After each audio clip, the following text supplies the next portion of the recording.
is Hayden. I'm one of the few that actually got to pick my own name. So I chose Hayden Patrick. My last name didn't change. Some trans guys actually decide to change their last name when they change their name.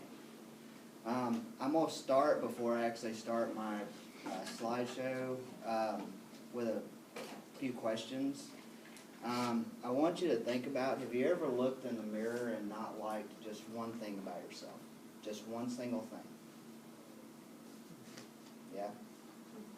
For any of you that answered no, then you're one of the lucky ones. You know, just about everybody can look in the mirror and see one thing that they don't like about themselves, whether it be their hair color. Their hair's curly and they want straight hair. Their hair's straight and they want curly hair. The color of their eyes, you know, the shape of their face, whatever it is. Now, imagine looking in the mirror and not liking anything about yourself. Not one thing. That's what most transgender people deal with. They look at themselves in the mirror. They don't like the person looking back at them at all.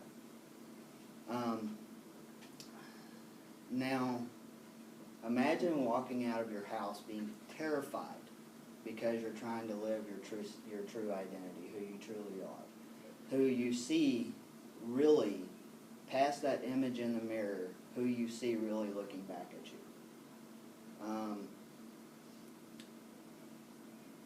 Because for a long time, I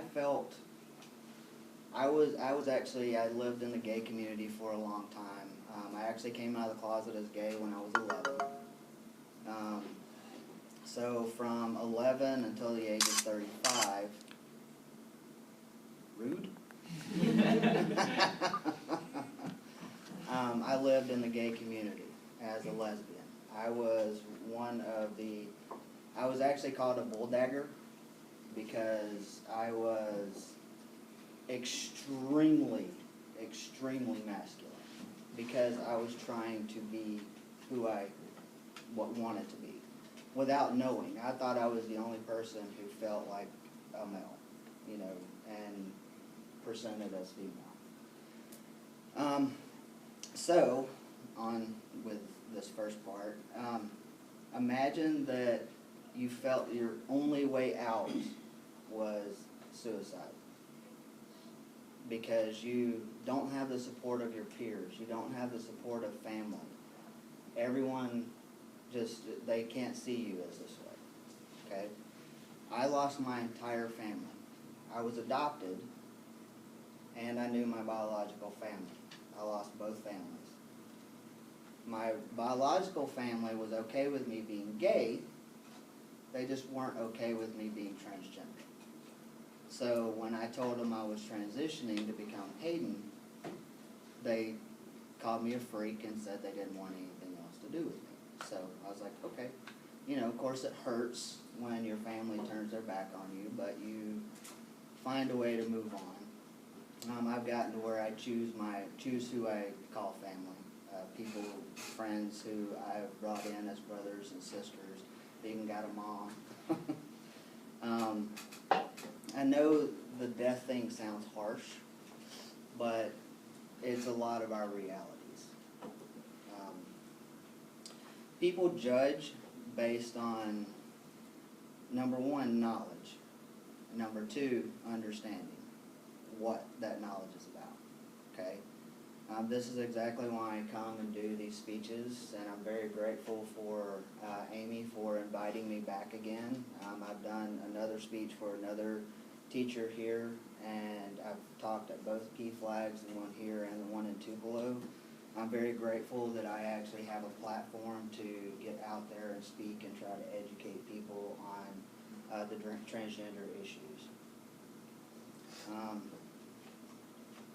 I think that with education, we can actually try to understand each other and move past the hate and the violence that's going on. More and more transgender people are being killed every year. And it's mostly transgender women of color, whether it be Hispanic or black. It's mostly transgender women of color. But there are transgender men who are being killed. So with that, I'm going to move right into my presentation.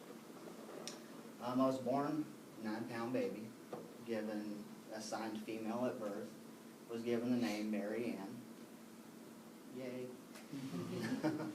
I grew up thinking I was gay from the time I was 11. I was kind of pulled out of the closet because I was at a slumber party and had a crush on one of the girls that I was at the slumber party with, and I had a friend who I thought I could confide in, and she went and told everyone at the slumber party that I was gay. And I was like, okay, awesome, that explains me. So I lived as gay.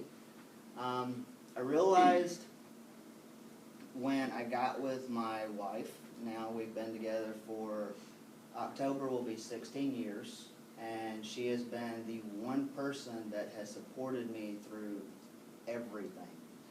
I was lesbian when I got together with her. 5 years into our relationship, I told her, I'm transgender, I want to be a man. She's like, okay, let's figure out what we got to do. She actually had, which helped her, she actually knew a transgender man who had transitioned in the 70s. And I talked to him, and he's like, yeah, dude, you're transgender. I was like, awesome. So I go from being gay to being transgender. Once I found out that I was transgender, or figured out that I was transgender, in the early 2000s, internet was nothing like it is now. Google did not exist. So I did a massive online search to try to find any information on what I needed to do to transition, and came up completely empty-handed. I didn't find the first thing about what I needed to do, any process on anything. Had another guy who actually contacted me on Yahoo. I had posted something about looking for other transgender people on gay.com to see if I could find, other people that could tell me what I needed to do. Well, this guy lived in Grenada, and, he lived in a little town outside of Grenada. And he kept messaging me. I kept getting, back when Yahoo Messenger was big, which you guys probably don't remember what Yahoo Messenger is, because I don't think it really exists anymore. But Yahoo Messenger, I kept getting these messages from an email or a name, Make You Squirm. I was like, oh, heck no. I'm not responding to this. He's like, we need to talk, we need to meet. And I'm like, no. With a name like Make You Squirm, I'm married. But finally, he actually messaged me after I kept I just kept ignoring his messages. He finally messaged me. He's like, dude, I'm an FTM. I live in Grenada, around Grenada. We need to meet and talk and try to figure these things out. I was like, oh, yes. Why didn't you message me that a year ago? It took you a year to figure out to send me what you want. So we met up, and we found a group in Memphis. It wasn't really a transgender group, but there were transgender people that actually went to the meeting. It was kind of like PFLAG, but it was, can't remember for the life of me what the name of the group was, but there were a couple of MTS, which is male to females, that went to the group. So we go up there. I'll tell up to Memphis to go to this meeting at like 8 o'clock at night. And one of the MTFs is like, oh yeah, there's a doctor here in Memphis. He treats all of the transgender people in this area, Mississippi. We're like, oh heck yes, what do we need to do? So she actually told us what we needed to do. What our first step was, before we could even see the doctor, was we had to go to therapy to prove that we weren't crazy, prove that we were actually sane enough to actually take the steps of being on hormones. So back in the early 2000s, it's not as hard to get a letter to start hormones from your therapist anymore. But when I started, I went to therapy for 2 years. 1 year of that, I had to do a life test, which means that I had to live my life as Hayden. without hormones, without facial hair, and looking like a woman. I had to live my life as a man, which I think is ridiculous because, I mean, how are you supposed to live your life as a gender and you still look like another gender? So that was very, very trying. But that year I used to actually come out to people. I used to educate myself. I had to actually educate my therapist. I took her a stack of everything that I could find from the Memphis group and educate her on what she needed to do for me. Because I was very honest when I went in, before my butt even hit the chair, I'm like, look, I'm here for one thing and one thing only.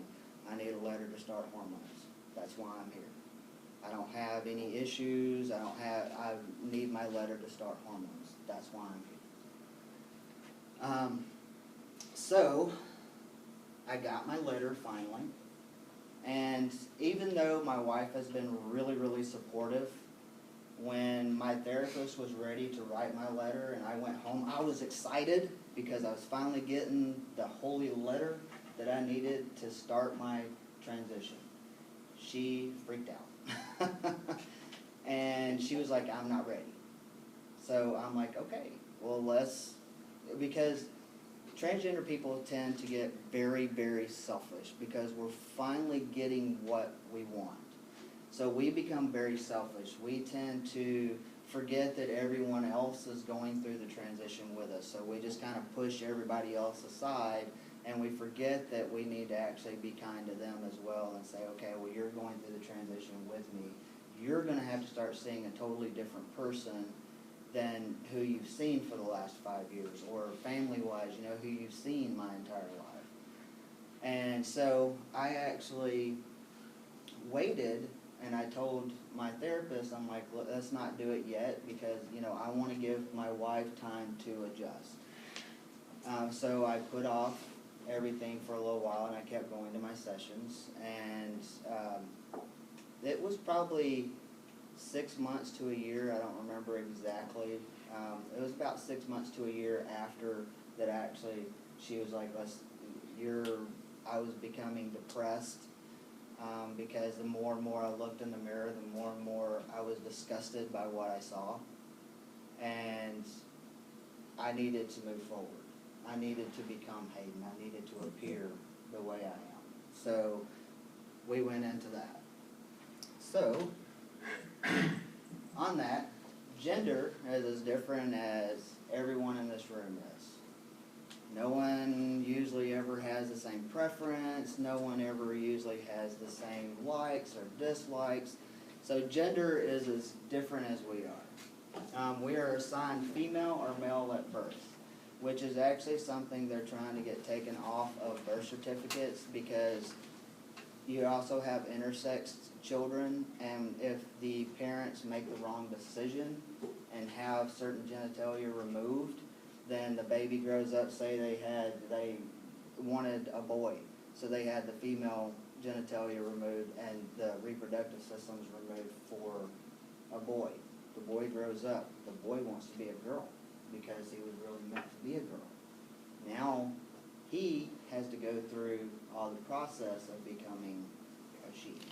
So they're trying to get that removed so that you can't make a rush decision and the doctors don't pressure parents into saying, well, this is what I want right now. So they're trying to make it to where it's a little bit easier. So transgender people have been around for a really long time. We've been around since almost the beginning of time. Recently, more and more of us have been trying to get out to actually tell our story, share our story, to actually get people educated. And with education, you stamp out fear. That's my belief. I 100% believe the more people educate themselves on a subject, the less scared they are of that subject. This is just a little funny to kind of explain. Your identity is your brain. Your orientation is who you love. Your sex is your genitalia. Your expression is how the clothes that you wear, the way you cut your hair, the way you walk, the way you talk, that's your expression. I'm also going to give you a few statistics. In 2015, 21 transgender women were murdered in the United States alone.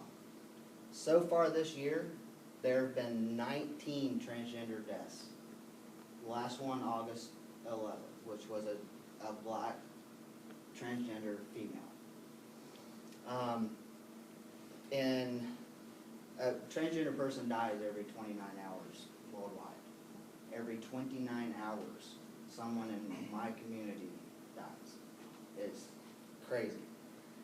In January, just January of this year, there were 48 transgender deaths in 1 month in Brazil. 1 month. 41% of transgender people have attempted suicide compared to the 1.6% in the general population. 1 in 12 are murdered, and this gets worse and worse and worse every year. That's another reason why I try to get out here and educate people. We're 4 times more likely to live in poverty because a lot of jobs don't want to hire someone who's transgender, because then that comes along with a whole bunch of other can of worms, because then which bathroom do you use,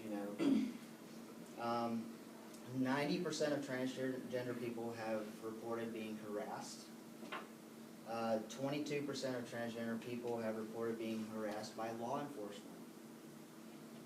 46 have reported being uncomfortable seeking police assistance. That's almost half of us don't feel comfortable with getting police assistance. And as of this year, transgender people can serve openly in the military. I can finally, as of October of this year, be proud of my military experience, because I haven't been able to use my DD-214. I was in the United States Marines. I served as a female, which after this I'm going to show you pictures of what I've looked like. And I'm very proud of being a Marine. I fought for this country. I fought for every good thing, every bad thing, every freedom, and I love the fact that I served this country. But I've not been able to show my DD-214 without outing myself and putting myself in danger. So as of October of this year, I can actually have my DD-214 amended to where it actually says Hayden Patrick Gates male. So very, very happy about that. What can you do? Number one, don't judge people until you know their story. Learn someone's story. Learn why they act the way they act. Question everything. Take the time to learn what you don't understand. Google. Google is my friend. Always, always, always ask questions. All right, now for the pictures. This is my wife. We just got married, actually legally married 4 years ago. When we went to the, funny story, when we went to actually get married, we just did the Justice of the Peace. We'd been together for 12 years at that point. So we're just adding